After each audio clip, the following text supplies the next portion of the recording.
Welcome. Thank you so much for your patience in waiting for this part of the session. Our second panel this morning, we're joined by Charles Ritchie, MBE, who is the co-founder and co-chair of Gambling with Lives, and Will Prochaska. Am I saying that correctly, Will? Close enough, Caroline. Thank you. Go on, say it for us. Prochaska, who is the strategy director at Gambling with Lives. You're both welcome. I'm going to start the questions for you, please. Could you just very briefly, Charles, explain the work of Gambling with Lives and who is it that you represent through your organisation? Well, Gambling with Lives was set up 5 years ago by families bereaved by gambling suicides. We now support a wide range of families, providing a range of different types of support. So the very practical support for newly bereaved families, helping them just through those early phases. Sometimes we're helping people through inquests, supporting them at whatever scale that inquest would be. We provide a range of personal support, therapeutic support, and then we also do campaign for reform of gambling to make it a safer activity. Also, based upon the experiences of families and others with lived experience of gambling harms, we have developed an education programme which is delivered in schools, and we are also working, which maybe Will could say a little bit more about, in Manchester in particular, in developing materials for, well, to start with intermediary workers to effectively raise the profile of gambling and gambling harms, which was talked about quite a lot this morning in terms of so many of the problems is because there is such a low level of awareness of gambling and the harms that it can cause. Thank you. So would one of you just very briefly give us your thoughts then on the gambling white paper as it currently stands from your perspective? You want to do that? Yeah, thank you, Caroline. I think before I give you a very high-level summary of our reflections on the white paper, it's important to remember the context within the white paper, within which the white paper was delivered. Effectively, we've got between 300,000 and 1.4 million people in the UK experiencing a gambling disorder, and each of them will impact 6 to 10 of their family members. So regardless of whether you think the estimates are on the high or low end, it's a significant number of people.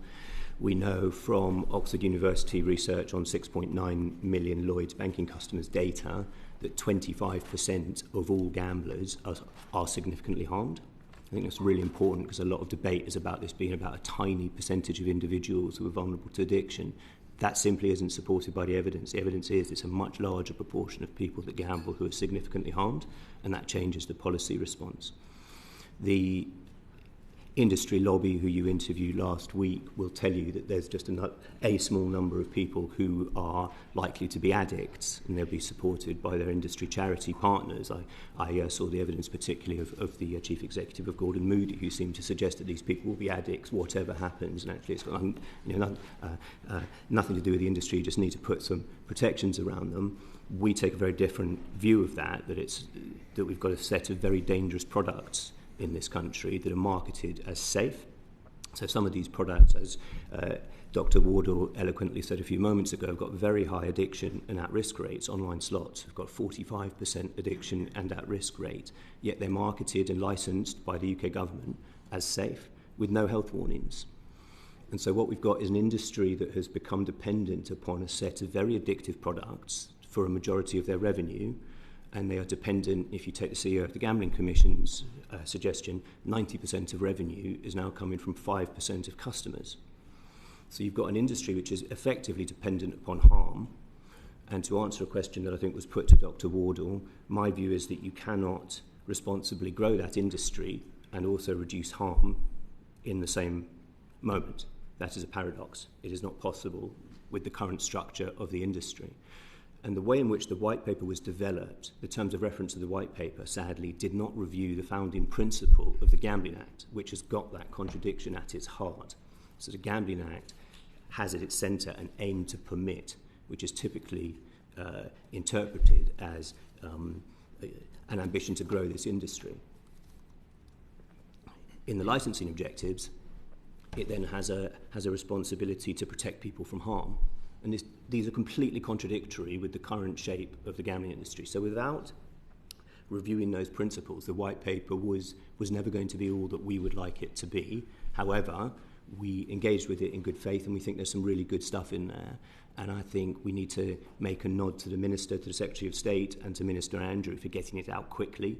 They sort of got their feet under the desk and they didn't mess around. They really grasped the nettle and they published the thing. So I'd like to congratulate them on that. And there are some wonderful things in there, particularly some principles. There seems to be an acknowledgement that the products are the source of harm. And that is so significant because this debate has been far too much about vulnerable individuals before, and the white paper references products being a source of harm, so that's fantastic. And it says that there'll be some action taken on the characteristics of products to reduce harm. It acknowledges the principle that research, education and treatment must be independent from the industry, which it hasn't been, and that has been extremely harmful. So again, we really congratulate them on taking that step. And it suggests that people shouldn't be lured into making unaffordable losses, albeit the policy areas around that will be up for consultation. So there's some really strong stuff in there which we welcome. There are some obvious gaps, the most obvious gap being around advertising. To my view, it's incoherent. If you acknowledge that the products are harmful, it's incoherent to then allow them to be freely advertised. To take Kevin's analysis of it being like alcohol, or Michael Douglas' analysis of it being like alcohol, I don't think at this point we've got an industry that bases its profits on such a small percentage of customers and such a harmful set of products that it's responsible for them to advertise. Albeit I would make exceptions for different parts of the industry. I think it's really critical here that, as we look at the industry, gambling is not one homogenous activity. We can't say gambling shouldn't be advertised, right? Because I don't take that position. But certain parts of gambling should not be freely promoted. So the white paper has some gaps in it, and one of the biggest disappointments is obviously that so much of it has been put out to consultation. And I understand that the ministers have done that because they're afraid of the litigiousness of the industry, which is a great pity, but I understand why they've done it and why we need to go through that consultation process. My fear is that those processes won't be efficiently managed, and that if they're not completed before a general election, then it's anyone's guess where we end up, because we could be here, in another 5 years talking about another few thousand deaths and a lot more harm. So I'd say those are our rough kind of a response to the white paper. And I'll just finish by saying we too have got a deep fear about conflicts of interest. It's not MPs, Damien. Absolutely agree with your response to Dr. Noyes. I know that Dr. Noyes wouldn't want to tar all MPs. We're big fans of MPs around here, but there are some MPs who have taken hospitality from the industry, and that has been intended, whether it worked or not, has been intended to influence the process, to give preferential access, and I think that is inappropriate. It's difficult for us to take, given the people that we support. There have been other very serious concerns about conflict of interest in this process. So, for example, the Gambling Commission has given the keys to the single customer view to the gambling industry lobbyists. So the idea that the gambling industry lobbyists are the appropriate people to manage what should be a harm prevention scheme, to my mind, is completely incoherent and inappropriate. We've seen gambling industry charities sit here and give you evidence without declaring their interest and look you in the eye and say that they are independent of their funders when they are entirely dependent and beholden to their funders, and their outputs, I'm sure that we'll come on to this later, their outputs show that they are taking an industry-friendly framing of this issue. So conflicts of interests have pervaded throughout the process of the white paper being developed, and my biggest wish is that we can clean this up, actually, because until we remove those conflicts of interest from the debate, I doubt that we're really going to get the policies that we so desperately need to protect people from harm. Thanks very much, Will. Giles. Thank you very much, Chair. I'm very interested in what you were just saying before we go on, but if we have an inquiry and we're looking to create legislation one sort or another, surely you must agree that we must hear from all sides. We should hear from a gambler, we should hear from somebody who's had problems with gambling, we should hear from the industry, and we should also hear from organisations like yours. Would you not agree? I do agree with that. Giles, you may want to respond. No, I do agree with that, Giles. They've got a legitimate voice. It's about declaring their interests. I don't think the charities have done that, actually. They're dependent on the industry. On the contrary, they've suggested that they are independent, which is untrue. I think it's about the appropriateness of the engagement and ensuring that preferential access is not given to corporate interests over the interests of the public. And that's, to my mind, the intention of the hospitality regime. You wouldn't deny the legitimacy of lobbying? No, I don't deny the legitimacy of lobbying. Okay. I just wanted to get that absolutely straight. Thank you. I'd like to move on to advertising. You've called for a ban on all advertising, but you just said you didn't want a total ban. Does that mean you'd like to go back to the way it was before the 2005 Gambling Act? Sorry, Charles, yes. Well, we're going to handle questions between us. So actually, just before I answer that question, if I may, I just want to highlight actually the importance and centrality of suicide to this overall debate. The reason that Gambling with Lives is here is because of the number of deaths that there are associated with gambling. And actually, the focus on suicide, the focus on death rather than money, has been one of the main drivers, I think, for reform, for bringing that level of urgency to it. And I'd like to note that the coronial finding, the recent coronial finding about the death of Luke Ashton just 2 weeks ago, found that gambling disorder was the medical cause of Luke's death. Now, that is a landmark. It's obviously what Gambling with Lives have been saying for many years, but it goes absolutely to the heart of why regulation is needed, and it will inform our answers to all the questions. In that Luke was not a vulnerable individual. There were no other causes or issues raised by the coroner. Luke engaged with gambling as a safe leisure pursuit, because that is how it is portrayed in every advert. He gambled on a single product, and we will keep on coming back to the importance of individual products, and there were no adequate interventions from the industry. So when we look at the various methods that we're going to be proposing that the industry will implement, we have to see actually the reality of what the industry does. In short, thank you very gambling much, killed Luke. I take your point, and it's a very good point and well made. But my question was about advertising and the influence of advertising. And would you like to go back to a pre-2005 Gambling Act scenario on that? Simple terms, yes. I do think, along with many other campaigners, we felt that the lack of action on advertising was the biggest gap in the white paper. Your previous panellists have talked about the range of evidence. I think the UK is also now going to be deeply out of step with the rest of Europe. We're seeing Australia considering introducing complete bans on gambling advertising.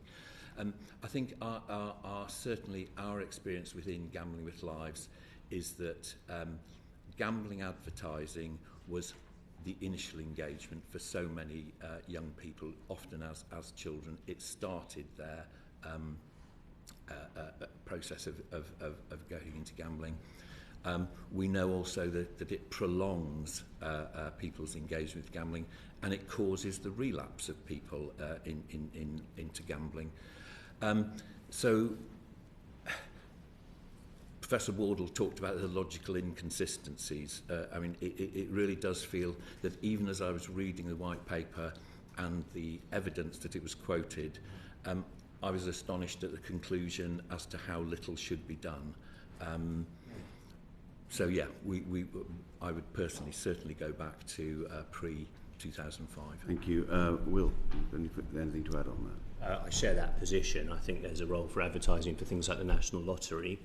I think if the industry were to change its ways and to start to act responsibly, not to make such a large proportion of its profits from such a small set of customers who are harmed, not to cross-sell really harmful products that they know have extremely high addiction rates, then you could start looking at this more like alcohol. But to James Noyes' point, the fact that the industry is operating this way means that it's not responsible for those actors to advertise their wares at the current time. You'd have no objection to advertising for lottery, football pools, bingo? If there was a guarantee that people engaging in those products were not immediately or at all being cross-sold really addictive, dangerous products, then I wouldn't have a problem with that. So you would say that there is a safe form of gambling, because those are gambling. There's never going to be an entirely safe form of gambling. Gambling has an inherent risk, and that's fine. I'm comfortable with that. But the types of gambling that are inherently unsafe, that have such high addiction rates, shouldn't be cross-sold to people who are going to place a bet on the football once a week. That's an irresponsible activity. So I wouldn't allow advertising of going to place a bet on the football once a week if they're going to be cross-sold really dangerous stuff. So like drinking, it's the comparison would be that a lot of people lose their lives to drink, but people who drink in moderation, it's acceptable, you would say. I find the reference to alcohol unhelpful. They are completely different product sets. These are not the same things. Alcohol and gambling are not the same things. Tobacco and gambling are not the same things. When we reference tobacco, we often reference the techniques of the industry that they've borrowed from the tobacco lobby to try and stymie regulation, right? We don't think gambling and tobacco are the same thing. So I think a parallel between alcohol advertising and gambling advertising is probably unhelpful. Okay, thank you. Could I just yes, pick please, up on that? Charles. Because I agree, it's a strange debate to be having the tobacco alcohol one. There are lessons to be learned from both, but I think in terms of looking at the harms that each cause, they are very different. Talked about certainly that every cigarette harms. However, gambling addiction is incredibly rapid. A single session can be catastrophic. You can't smoke yourself to death in a day.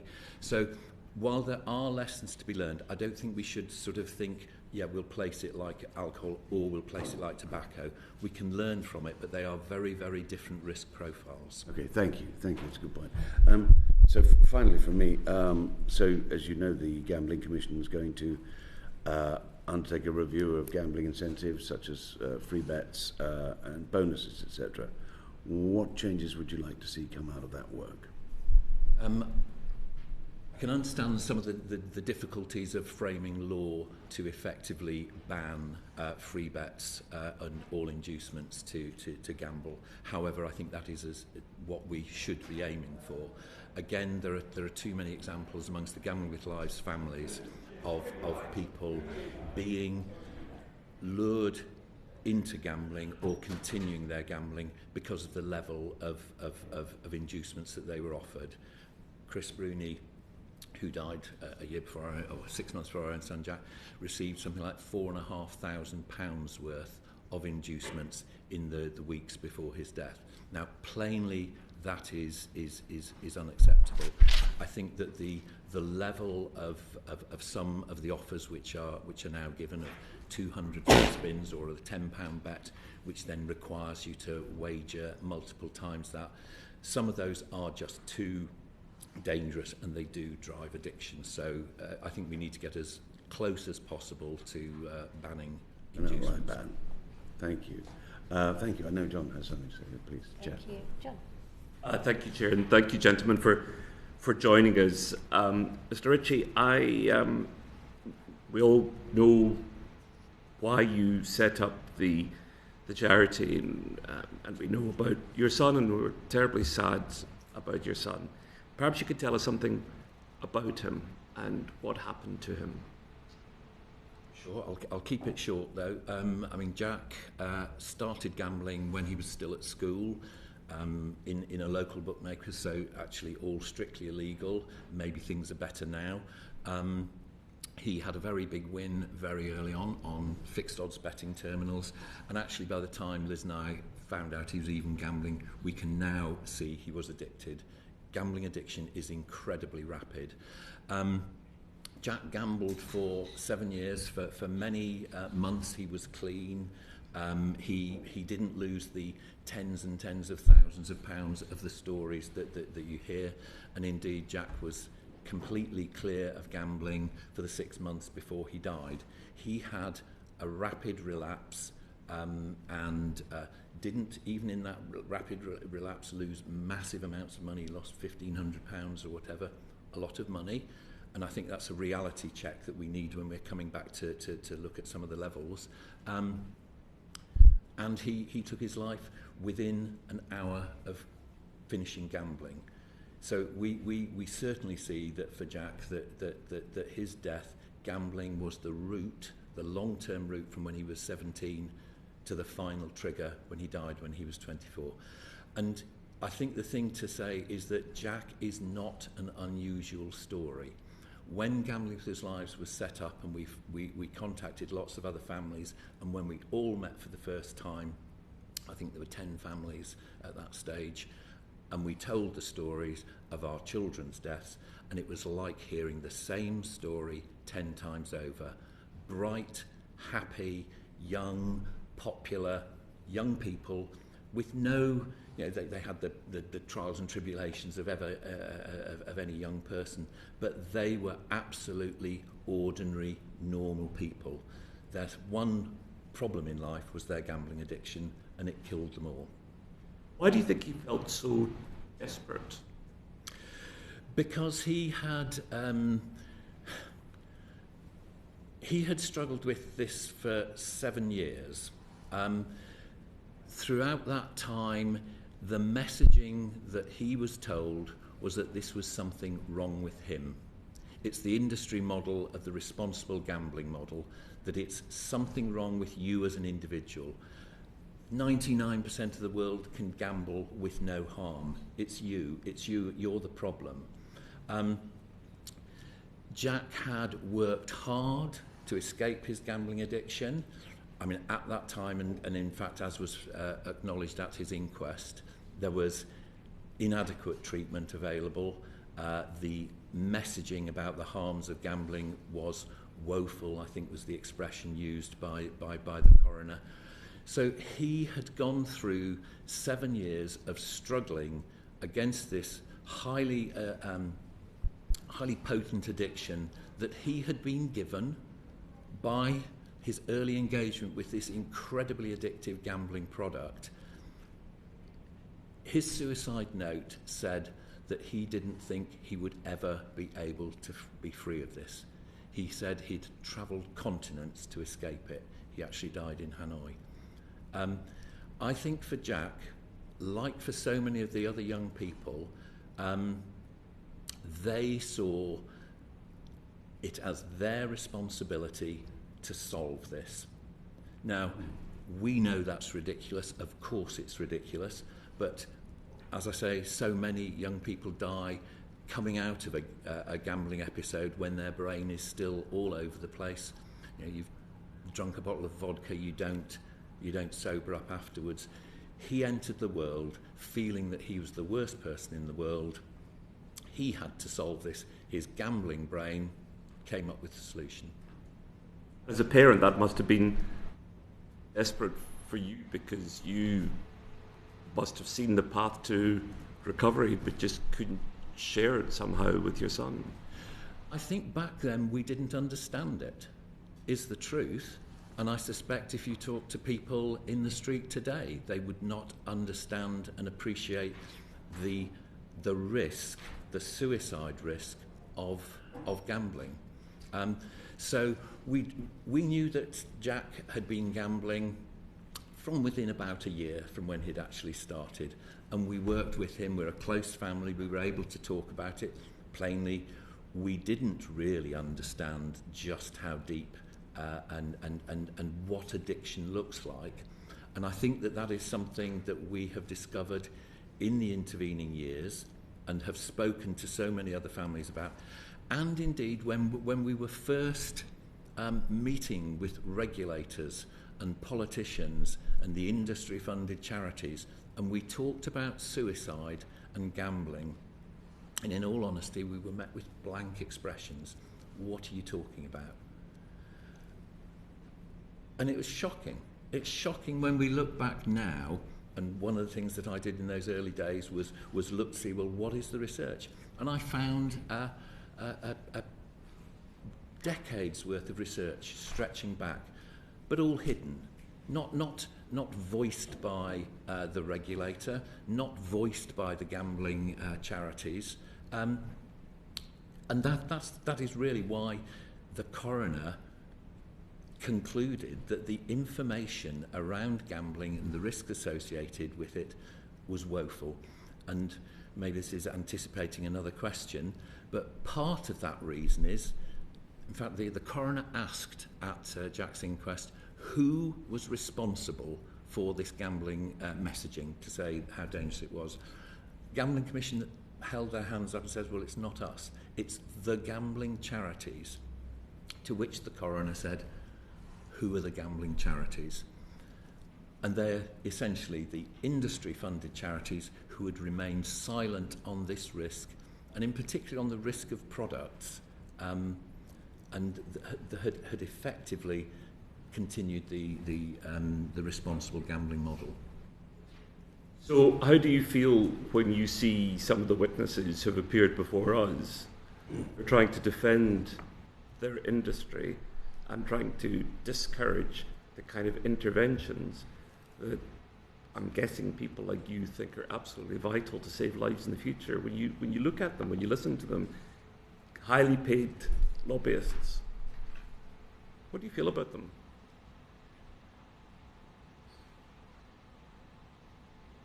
It's difficult not to feel angry. I think that all of the families do feel angry that they have been misled. They have been misled, and they continue to be misled. I maybe oughtn't to get into the detail of Luke Ashton's inquest, but there was a gambling operator who were an interested party there, and their performance to deny their role in harm was astounding. I suspect there will be further action to come out on that in terms of their attempted portrayal of the product which they had sold to Luke as being a low risk, relatively safe, whatever words they were, and their what felt like deliberate manipulation of health survey data, which is sadly our best view of what are addictive products. Their manipulation of that data in front of the coroner to say this is a safe product was astounding. So it's difficult to put into words how it felt for me from our experience in the past, but for Annie Ashton, Luke's husband, to be hearing that same thing. We will often, and I don't know how many times I have heard the Betting and Gaming Council talk about these are historical harms. We weren't best in class 2 years ago. These are harms which are still happening today. Luke did die 2 years ago. We are dealing with families where the death is far more recent than that. The harms have not gone away. And it is difficult, to be honest, as a parent, it is difficult to trust anything that somebody from the industry says. I can understand exactly what you're saying. My father died of lung cancer when I was 15. It was a traumatic thing for me and for my family. And as a journalist, I got to interview one of the tobacco pushers, the Forest, I think they were called. And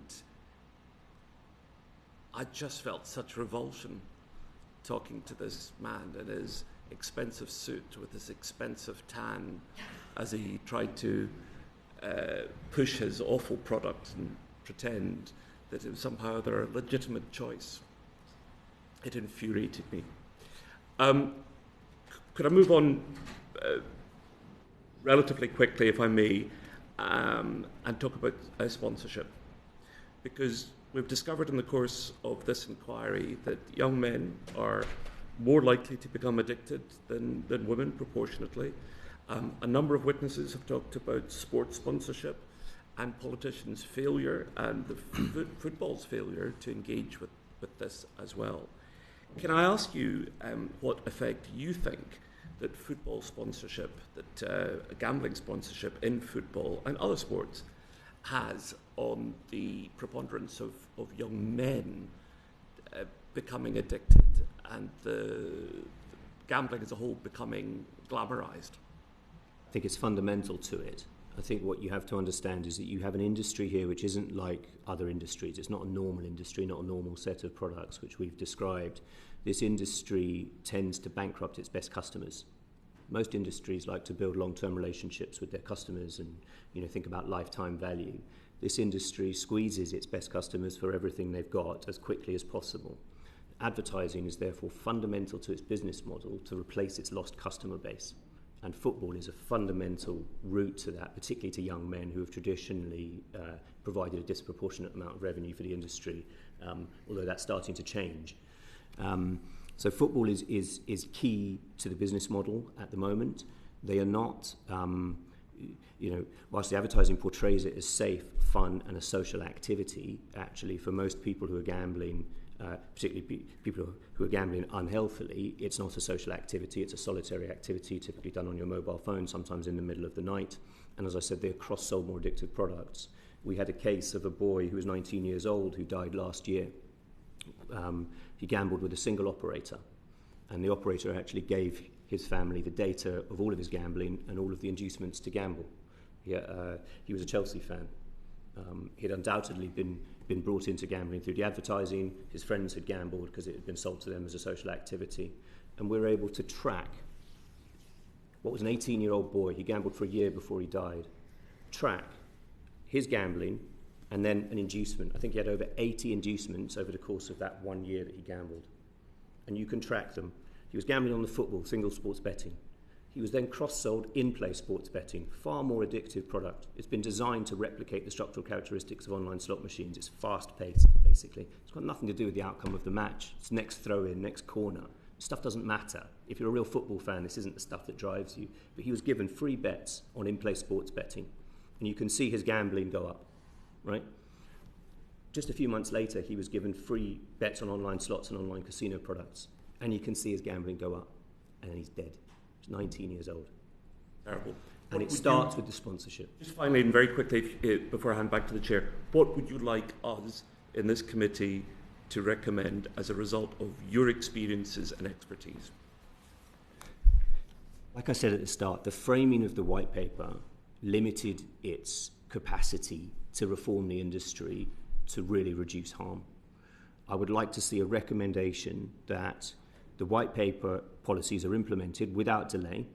So the consultations are absolutely prioritised. They're given priority through both houses of Parliament for the secondary legislation that's required for most of them to reach the statute book. I'd then like to see a commitment from both of the main parties but across Parliament to review this again following the evidence base that will come after those policies have been enacted. Because it will not be enough. We don't anticipate seeing fewer families come to us after losing their loved ones, and we desperately need a greater review of the Gambling Act and a much bigger role for the Department of Health. Okay, thank you, Chair. John, could I just very briefly come back to add to that? Because I think that the thing that the white paper will not be able to deliver is the change of culture which is needed in the industry. Liz and I, when we were first bereaved, we met with a number of gambling companies. We're not anti-gambling, we're not prohibitionists and all of that. But when we listened to them and saw how they reacted to us, what we got was a view of what the culture of the industry is. And that is what needs to change, and it still feels as if it is the same today. Now, I think the white paper will be hard pushed to do that, but that is what needs to happen. Change of culture rather than individual changes. Those need to happen, of course. Thank you. Thank you, John. Rupert. Thanks. And thank you both for coming in. And Charles, super moving to hear behind the lies down, lie statistics, deflection, in denial stuff of last week with Human Story. Our hearts go out to you, my heart as a mother. I don't think you're supposed to say that anymore, but look, we all, thank you for everything you're doing. Did you say that in the Luke Ashton case it was recorded on a death certificate for the first time? Yes, for the first time under the medical cause of death, the coroner put gambling disorder, and he did that within his narrative. He said, I did write it down somewhere if I can perhaps just quote him. He said, and this kind of shows the lack of understanding of so many people who are not involved in gambling about the risk. He said, I was also, at the outset of my case management of Luke's case, of the view that there must, his emphasis, have been some other or further reason for Luke having a mental health disorder. The evidence that he heard, both from the medical side of things, but also an analysis of Luke's betting, he was convinced, despite his starting point of thinking there must be something else. And if I can just say, one of the most difficult things about hearing the Betting and Gaming Council last week or whenever it was hearing their CEO talking about suicide. And his statement was something along the lines of, when he first took the job, he spoke to the Samaritans about suicide. And he heard back from them that suicide is complex. That is such a misrepresentation of the Samaritans and indeed the other mental health charities about suicide. They, for the best reasons, use that portrayal of complexity so that we all take responsibility for suicides, rather than thinking that's a mental health issue, we can push it over there, those people will deal with that. To see that statement done for the best of intentions to say effectively this isn't gambling, it is something else, is just wrong. And if I can quote Professor Sir Lewis Appleby, who is the chair of the National Suicide Prevention Advisory Group. He runs the National Inquiry into suicide. He's possibly the leading suicide researcher in the UK. He said, in terms of this use by the industry, is, yes, it is a cynical misrepresentation. Suicide is complex, but sometimes, and gambling is an example, there is a dominant factor without which a suicide would not have happened. Now, we are going to be working with the Samaritans to get them to have a more nuanced statement so that they cannot be misrepresented.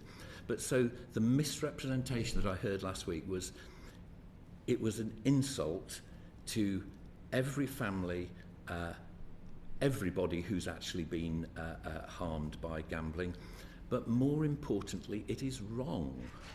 And until the industry actually accepts the danger, the addictiveness, and the harms done by their products, then nothing is going to change. And that's kind of what I mean by culture change. They have to look at themselves, they have to look at the harms and accept it, rather than obfuscate. Do you think part of the whole "it's not me, gov" attitude of the industry, do you think we've got a problem with the word problem gambling, with that term itself, because that implies it's the individual, whereas actually it's a whole complex set of things, industry, state, policy, products, all these things, whereas it seems to be, it's a personality flaw of that individual that they're saying. That's it. You know, absolutely. The basis of all the industry's defence is this is an individual problem, and the term problem gambler cites the problem within the individual and detracts from the idea that there's any problem in the products and practices of the industry. The language and the framing of this is fundamental, and that's what's polluted the terms of reference of the white paper. It's this constant push of individual responsibility, and we see it borrowed from tobacco. There used to be a concept of responsible smoking, believe it or not. Individual responsibility is used by the tobacco industry, it's used by the fossil fuel industry to great effect to detract from their practices, and gambling have really picked it up and run with it. The danger with gambling is that you take something which has already got a very high suicide risk, all right? And the neuroscientists will tell you about the synapses in the brain and the danger of the actual repetitive gambling products which create that suicide risk. You then heap on top of that the stigma that comes from the individual responsibility gambling narrative, right? So this idea that it's your fault, that you must be weak, you're the vulnerable individual, it's your fault, not ours, and you increase what was already a high suicide risk to something which is now, accounting for almost 10% of suicides in the UK. Yeah, this white paper proposes the statutory levy that's going to fund, we talked quite a lot about research in the previous panel, but also education and treatment. Education, there doesn't seem to be a lot said about education. Is this an oversight? It's not necessarily an oversight. So education, warning. So there are 100,000 children in the UK who are either already addicted to gambling or at risk. That's one child in every secondary school classroom. This is a very serious issue for young people, right? This is a growing issue. So education clearly has a role. But in the face of £1.5 billion of advertising telling you it's fun and safe and sexy, yeah, it's going to be very difficult in one session a year to combat that onslaught, that bombardment of advertising that young people are facing. There is still a role for it. The education that's on the market at the moment was analysed by some esteemed public health academics at the London School of Hygiene and Tropical Medicine and at Cambridge University, Mae Van Chalkwyk and Mark Pettigrew.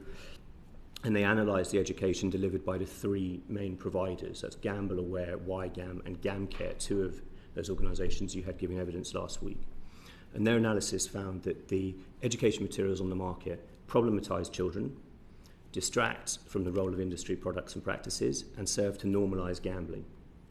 So the industry-funded education on the market now is actually, in a way, promoting gambling, right, and is defending the industry's prospects. It's a really awful situation that we're in, and again, we then so welcome the statutory levy. This need for independent funding should clean up the education system and reduce that risk and start to give young people real evidence of the differentiated product risk. What young people need to know is that not all gambling is alike. What are the most dangerous activities? What are the most dangerous practices of the industry, so they can make an informed decision about what to do. Should it be left to charities, or should it be a national curriculum thing about financial budgeting and should it be at every stage? We would love to see it as a national curriculum thing. I think that's a stretch. The national curriculum's under pressure, obviously. If it is left to charities, I think there need to be very strict guidelines as to what needs to be included. Actually, Charity Commission guidelines are quite strict about the delivery of education, and I'm not sure the industry-funded charities are actually abiding by their Charity Commission expectations. When you're educating about something which is a legitimate charitable activity, if there are differing views as to the source of the problem in this case, you need to make sure that you are representing both those views. The industry-funded education simply gives the individual responsibility narrative, the industry framing of this issue. I think it extends to public information in terms of thinking about public health campaigns around gambling. We'll remember from years gone by about cigarettes, driving. After the squirrel. So it really is an issue that side of things needs to be taken out of the hands of industry and industry-funded organisations. I think that the more recent Gamble Aware campaigns have been improvements on what they have done in the past. The Take Time to Think, Bet Regret campaigns, but the focus is still very much on the individual responsibility and the individual talking to somebody. Now, of course, absolutely, that has to be the case, but there is nothing about products. There is absolutely nothing that would inform a member of the public that the National Lottery is a completely different product in terms of its risk, etc., to a high-speed online electronic game. There has to be much better public health messaging. Should there be a more defined role in planning policy to stop the clustering of these physical shops? I think you said Jack started off in those, the fruit machine. Very much so. So the cumulative impact assessments, I think, are very welcome, and we've been involved with people in Sheffield who have opposed the opening of new gambling venues in the city, but it's difficult, and so I do think that is really important. There's lots of statistics, obviously, about the clustering of betting outlets, particularly in more deprived areas. That local people, local authorities have got to have much more control over that. Let's hope there's some progress, because I think damp and mould and air quality have been on death certificates in the last year, and people are saying it's got to be different. So, well, I mean, gambling disorder being there as a medical cause of death is massive. It's the first. Thanks. Thank you, Rupa. Clive. Thank you, Chair, and thank you very much for coming to give evidence today. If once the levy is in place, what do you think the role will be of Gamble Aware, YGAM, GamCare, and other third sector providers in providing research, education, and treatment? Thank you. There is clearly a role for the third sector in preventing harm and in responding to the support needs of those who have already been harmed. So we are big fans of the third sector. We're a third sector organisation ourselves, and I'm well aware from a career in the third sector that the third sector is able to do things and to augment the support that the state is able to deliver. However, the current system needs to be entirely replaced. So the current system is, effectively a shadow system. So you've got treatment services, for example, commissioned by GambleAware. This is the only mental health disorder in the country where the commissioning for the treatment of that mental health disorder sits outside of the state. It's a prime example of gambling exceptionalism. Okay, and that system came out of a gentleman's agreement, so-called, between the government and the industry. Right? And it was supposed to thrive off of a voluntary system of contributions from the industry to actually help people get better. The results of that treatment system, just as an example, are very poor. So over the past 2 years, year on year, GambleAware's treatment system has been seeing 10% fewer clients each year. The outcomes for those clients are very poor. Almost half the people leave GambleAware's treatment system still experiencing harm at a degree which would see them at the front door of that treatment system. And there's no follow-up 3, 6, 12 months afterwards. So the system at the moment is broken. It's not servicing the people as it should. It's only treating 2% of people who are experiencing gambling disorder at the lower estimate of the estimates of people out there who need treatment. And it's not integrated. We heard from Dr. Matt Gaskell, the integration with the NHS has been weak. I was at the West Midlands Gambling Harm Clinic last week. Fantastic clinic serving its clients. They've had 0 referrals in their first 9 months from their local gam care provider. 0. Right? And the NHS clinics are the only clinics who are offering proper psychologist-led CBT, which is the evidence-based treatment for people experiencing this gambling disorder. So that needs to be completely changed, and statutory commissioning will serve that purpose. So I'm really heartened that the statutory levy, which will be collected by the Gambling Commission, as soon as it touches the Gambling Commission's bank account, it becomes state money. And commissioning services off the back of that will have to follow state rules. I think the state will find it very difficult to commission GambleAware because they'll need to commission on evidence-based, quality, outcomes, clinical skill, sadly none of which GambleAware have shown themselves to be proficient at. So I'm really heartened that the system will change, but I do think that there's still a very significant role for the third sector in that system, albeit commissioned by the local NHS clinics and working in partnership with local NHS clinics. Similarly, for research and education, we need to see the research budget pushed to UKRI. So there's a real role for DCIT as a department here to oversee the use of that money to ensure that we're starting to get the research, and certainly for the Department of Education. I think I would quote, just to finish, Kate Lampard, the chair of GambleAware in 2019, sat in front of a Lord's Select Committee and said she would welcome the day that GambleAware didn't need to exist, that was actually their purpose. And Mark Etches, who was the CEO, seconded that. He said we'd be happy with that coming to the fore. So I support Kate Lampard. There shouldn't be a need for GambleAware to exist. It shouldn't exist in a future system because the new system should be a fresh start. We need trust, we need faith that this is something new and isn't going to replicate the mistakes of the past. So I see no role for GambleAware in a new system.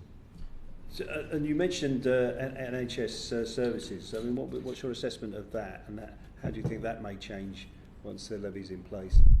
My understanding is that NHS clinics at the moment get about £6 million a year. Their outcomes, the outcomes data which I've seen, are very strong, and they follow up with the people that they've treated 3, 6, 9 and 12 months after that treatment. And certainly the West Midlands clinic, which I visited last week, is putting in an amazing package of recovery support, which will be supported by local third sector organisations. So you've got the real gold standard of treatment is being delivered by the NHS. And I think we think anybody scoring over 8 on the Problem Gambling Severity Index should be receiving that psychologist-led CBT level of treatment. NHS clinics are also able to offer medication, which the third sector isn't. So that really is the place that anybody requiring treatment for gambling disorder should be going. We're big fans of the outcomes and of their governance processes. We also have, just to use some experience from the families of Gambling with Lives, people who've been through the third sector treatment system. We saw the case of Chris Bruni, who went through treatment with Chrysalis, who were the provider in Sheffield, and he was scoring very high on the Problem Gambling Severity Index when he went into treatment. after 6 sessions of counselling, Chrysalis scored him as a 0, which is actually impossible if you understand how to use the PGSI properly, and the PGSI probably shouldn't be used as a metric to measure harm across a series of sessions. But he was effectively told he was cured. Of course, he ended up taking his own life. The family struggled to get the medical records out of the operator because they weren't statutory, right? So there was no accountability in the system. And when you challenge GambleAware and where the accountability lies, they'll say, well, we're regulated by the Charity Commission. Well, the Charity Commission is not a clinical regulator. It should never be suggested as such, right? So the system at the moment is broken. If you go to the NHS and you request your patient records, you'll get them, and the family will get them. It's just fundamentally important and basics of sort of clinical ethics, if you will. Just adding on to that, there are issues about integration of the system. GambleAware or the National Gambling Treatment Service, the vast majority of people attending that are self-referrals. The proportion coming through GPs is absolutely minuscule. So there has to be training of the NHS primary workforce. So you have to have the integration there of primary care, understanding about gambling disorder and having proper referral routes, and then the integration of where do people go after that with very clear guidelines as to what is the appropriate treatment for people scoring at different levels. And you heard my questions earlier on about data and access to data. So I won't repeat the questions, but what's your view on whether there should be something in the legislation that really gives a mandated access to that data? Totally. I think that that should be actually part of companies' licensing conditions, suitably anonymised, obviously. But what I think that the patterns of play work, which was talked about a bit about earlier, but also seeing the subject access requests on individuals in terms of their gambling before their death. It is when you're working at that sort of level that you can start to understand the differences between products, what actual play looks like, how companies do or do not intervene. So actually being able to have that available to independent researchers is absolutely essential. And I think Professor Wardle referred to the algorithms that companies use, which are completely invisible. Each company, it would seem, use different algorithms. Nobody knows what the actual markers are or how they're actually applied or what will actually come as a trigger. That again was a huge issue in the Luke Ashton inquest, which was that Betfair did have an algorithm, but it just did not spot or trigger any meaningful interactions with Luke. So there has to be access to registered researchers to be able to undertake research, which is desperately needed. I think it's some of the work. In fact, I think Dr. Noyes referred to it this morning about the work by Del Fabro, which was on products. I think that that there is such a massive amount of data held by operators which would allow analysis to identify not just product level harms, i.e. online slots, but to be able to look at individual games and see what risk they have. I personally think that actually the Gambling Commission should be safety testing products, games before they come onto the market. And I think that in these days of big data, there is no reason why that couldn't happen. Thank you. Thank you, Clive. When we spoke to the gambling industry last week, they warned us that if the financial checks on gamblers were too punitive, it would encourage people into the kind of the black market or the unlicensed gambling market. What's your view on that? Start.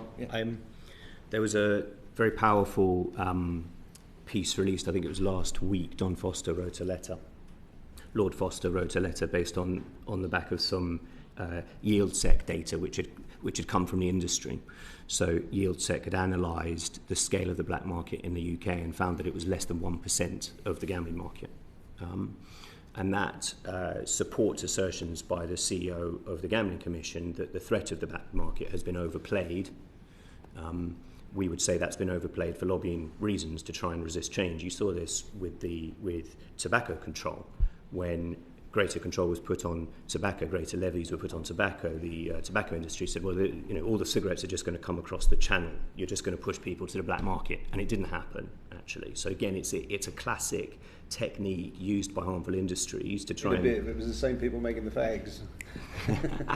So, this is a technique which we're familiar with, and so it needs to be treated with caution. However, that's not to suggest that there isn't a black market and that there aren't dangers from it. In fact, we've had people die who gambled on the black market.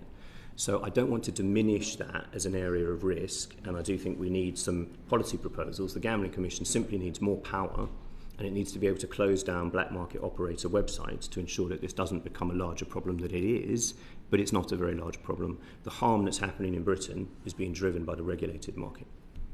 I think just the issue of illegal sites as well.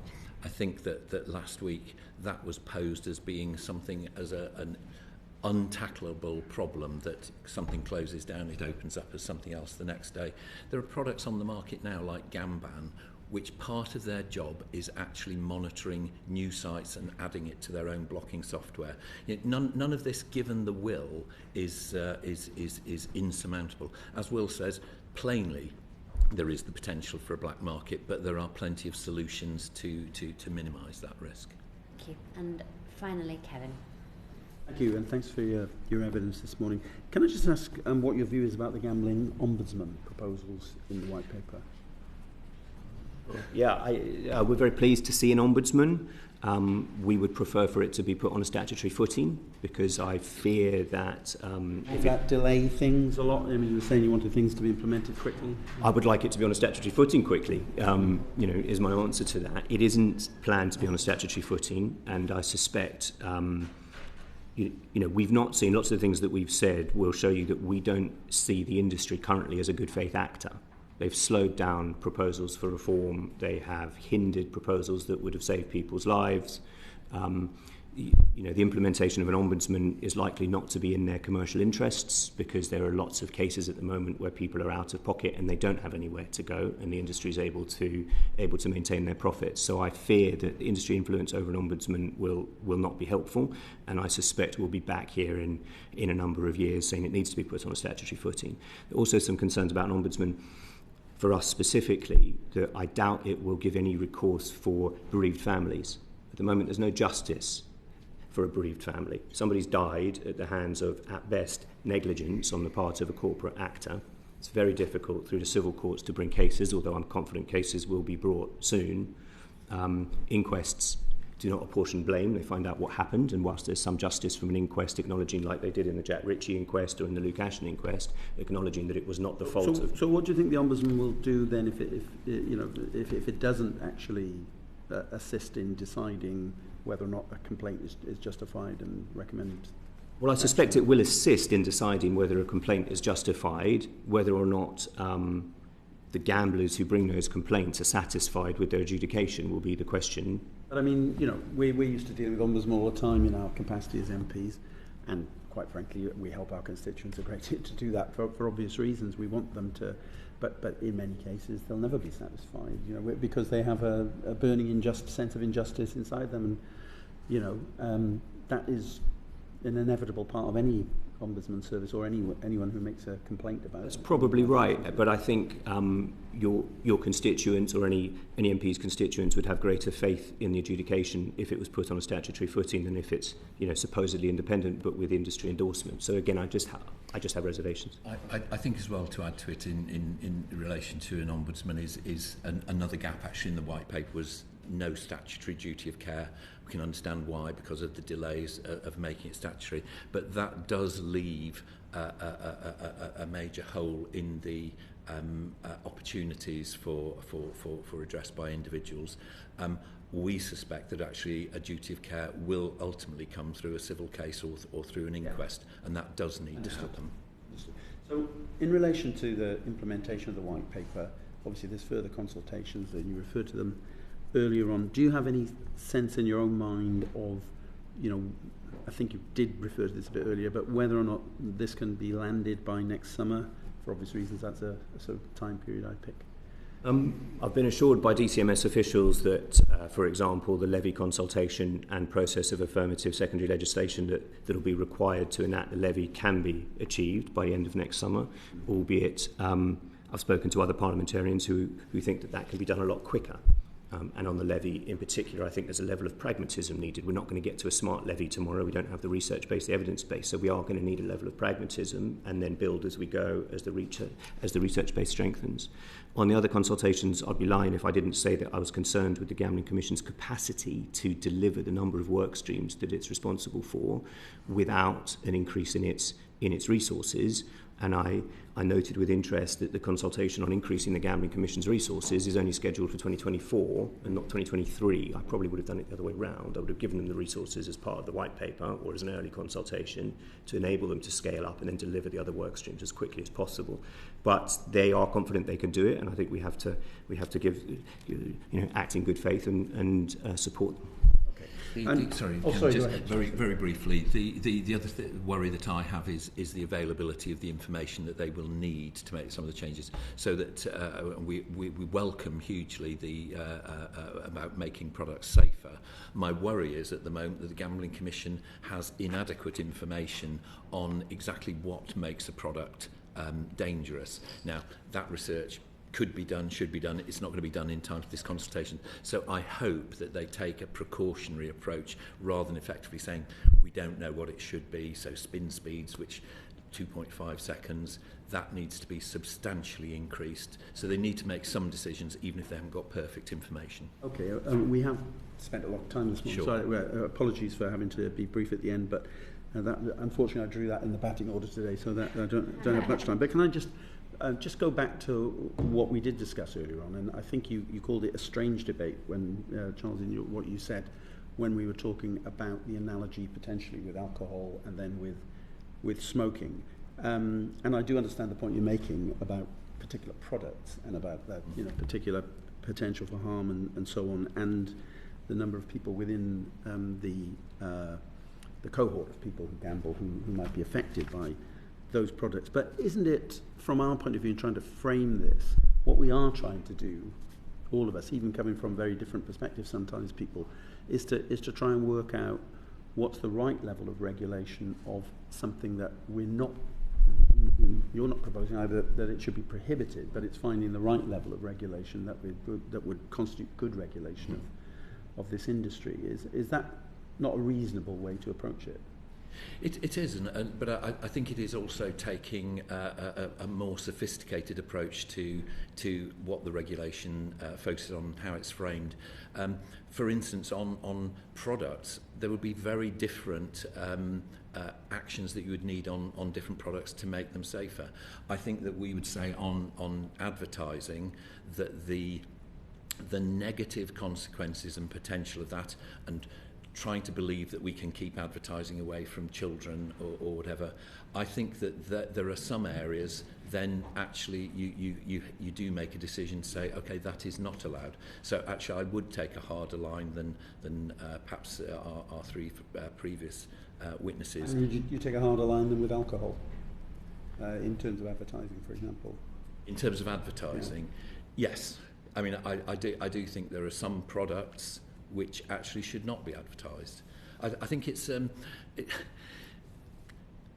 sorry to go back to the BGC again, but the characterisation of us as a nation that loves our gambling, 22 million people enjoying a regular bet. Actually, when you look at the numbers, that I think it's something like 8% of people actually bet more than once a week. And actually we do know from the other stats that actually they suffer higher levels of harm. So actually... and but there is another case to be put, though, isn't there, in fairness, and that is, I mean, my own father, would bet once a week, and my he's mother, not going to be stopped. My mother went to bingo and so on, and so I think, isn't it reasonable to say that many people do get some enjoyment out of gambling. Absolutely, but your father managed to do that without gambling advertising, I imagine. I think that there is the horse racing was on the television, which yeah. I think served, you know, but as again, a, I think a it's great deal of going. I advertising think for it's it. going back to thinking about products and what are appropriate. I know it feels messy that you might allow advertising as it was back in 2005, but it's not a clean world, and I think that the issues around some products being so dangerous that actually they shouldn't be advertised. Okay. Absolutely. I mean, otherwise we're saying it's fine to put something on the market that's got a 25% addiction rate and hang the consequences. Okay. I think we've probably given it a pretty good airing. Anyway, I think we have. Yeah. If you agree with that, then I'll stop at that point. Thank you, Chair. Thank you very much, Kevin. Thank you, both of you, for your patience today and all your time. If you do have any further bits of evidence that you think we should take into consideration, please feel free to share them with the committee. But other than that, we're really grateful for everything you've contributed today. Order. Thank you.